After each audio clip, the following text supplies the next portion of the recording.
Hello प्यारे बच्चों, कैसे हैं आप सब।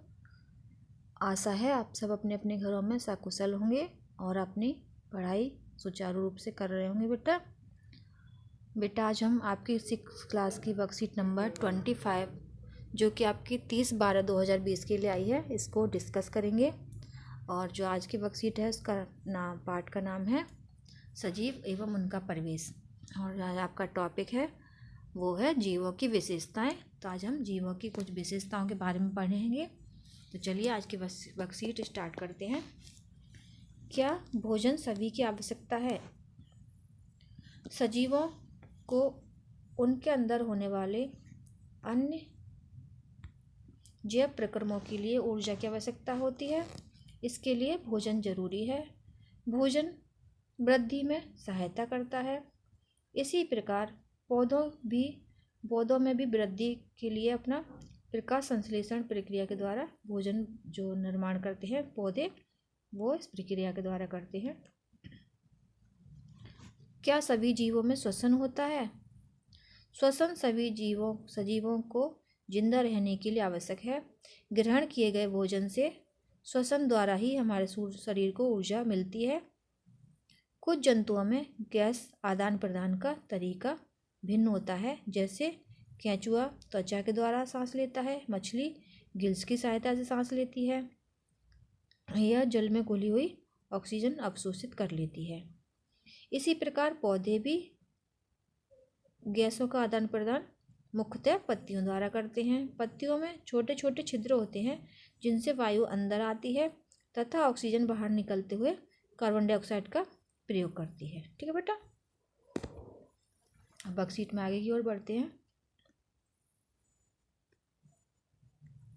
आओ अभ्यास करें। नीचे गए दिए जीव भोजन में क्या खाते हैं?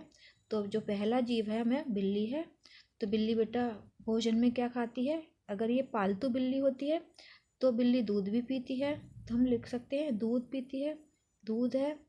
और चूहे भी खाती है और अन्य जीवों को, छोटे छोटे जीवों को खाती है। ये बेटा चींटी है आपकी। जो चींटी क्या खाती है? जो मीठा खाना होता है, मिठाइयाँ होती हैं, वो खाती है। तो हमें इसमें लिख सकते हैं मिठाइयाँ। और कुछ अन्य जीव, सूक्ष्म जीव,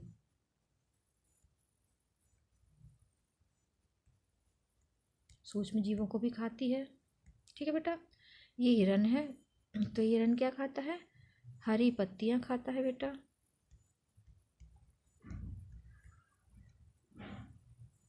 प्लांट्स की जो ग्रीन लिप्स होती हैं उनको खाता है और घास खाता है बेटा।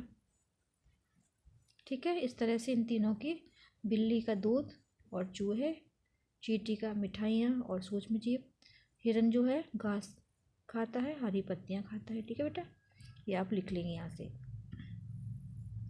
क्या सजीवों में वृद्धि होती है? सभी सजीवों में दिन प्रतिदिन वृद्धि होती है। वृद्धि के रूप में सजीवों के आकार में बदलाव आता है। तो देखिए बेटा, ये एक आग बीज देख रहे हैं, जो बीज है ये मिट्टी के अंदर दबाया है, तो इसमें आकार में और आकृति में वृद्धि हो रही है। ये ऊपर एक निकल रहा है और ये नीचे जड़ के रूप में निकल रही है।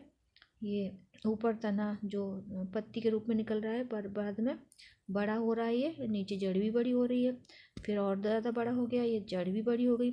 तो वृद्धि हो रही है, साथ में आकार में बदलाव हो रहा है। इसका आकार बढ़ रहा है बेटा, बढ़ रहा है ना। ये सजीव है क्योंकि सजीवों का आकार बढ़ता है। ठीक है बेटा, और होती है वृद्धि में वृद्धि हो रही है और आकार बढ़ रहा है, वृद्धि हो रही है। ठीक है बेटा,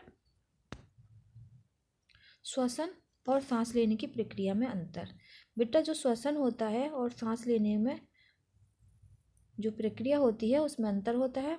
चलिए पढ़ते हैं कैसे होता है सांस लेने की प्रक्रिया। कोशिका और पर्यावरण के बीच में गैसों का जो आदान प्रदान होता है, सांस लेने और छोड़ने की एक जैविक प्रक्रिया है बेटा, ये जैविक प्रक्रिया होती है। जबकि श्वसन एक रासायनिक प्रक्रिया है जो कि कोशिका के भीतर होती है।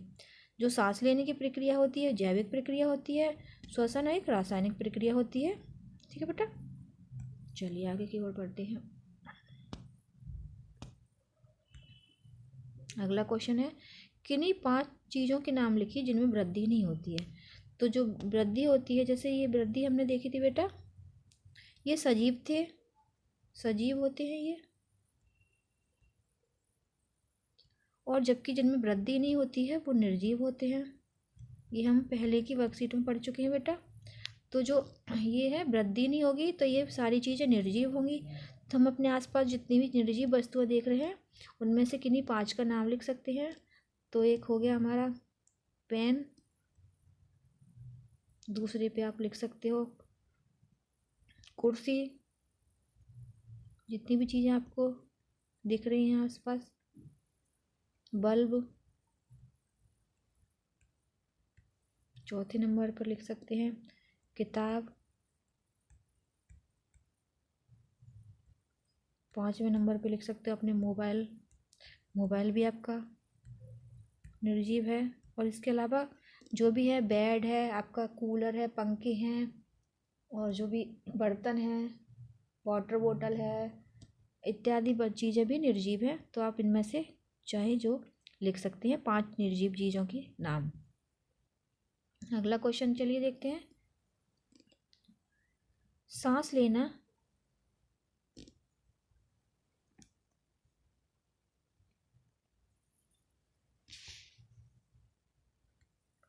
सांस लेना एक डैश प्रक्रिया है, जबकि श्वसन एक डैश प्रक्रिया है। तो बेटा सांस लेना एक जैविक प्रक्रिया है, हमने अभी पढ़ा था ऊपर, जबकि श्वसन एक रासायनिक प्रक्रिया है, रासायनिक प्रक्रिया है। क्योंकि जो श्वसन होता है वो कोशिका और पर्यावरण के बीच में गैसों का आदान प्रदान होता है, जबकि जो श्वसन होता है वो कोशिका के अंदर होने वाली एक जैव केमिकल प्रोसेस है। ठीक है बेटा, रासायनिक प्रक्रिया है। तो इस तरह से आज की वर्कशीट कंप्लीट होती है। अगर वर्कशीट समझ में आती है, वीडियो अच्छी लगती है तो बेटा वीडियो को लाइक करिए। अगर आप चैनल पर नए हैं तो चैनल को सब्सक्राइब करें, कमेंट करके बताएं कि वीडियो आपको कैसी लगी है। और वीडियो को देखने के लिए धन्यवाद।